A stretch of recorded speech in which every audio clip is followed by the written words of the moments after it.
we go. Okay, cotter pin is out. Sometimes, like I said, you just gotta fight getting this thing corrected back to the right shape. Get off this castellated retaining nut cover, which you can see right here. All those little castellations help locate a slot for you to get your cotter pin put through. And I'll show you guys when we go and put this thing back together, but you've got to set the preload properly on this thing. You can't have it too tight or too loose, or else you're gonna hurt your bearings. And I'll show you how we do that in the later part of this video or on that next video. It's definitely some old grease. It doesn't smell all that great, and it's pretty brown. Not going for anything too technical here, so I'm just gonna use my trusty proto wrench. And yeah, you could see right as I went to even just put my hand's weight on it, it came off. So it's a very slight adjustment. I believe it's 90 inch-pounds that you torque these things down to. So I think that translates to like 6 or 7 foot-pounds. So it's a very light little torque to get that preload on this retaining nut. Cool, retaining nut is off. And now you can see there's a keyed washer that went on the back side of that nut between it and the bearing.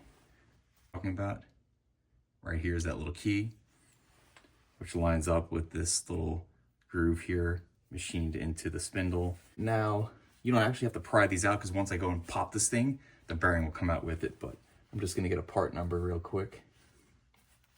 I think it's a Timken LM11949. But we'll take those with us to the store to compare and make sure that we get a new set.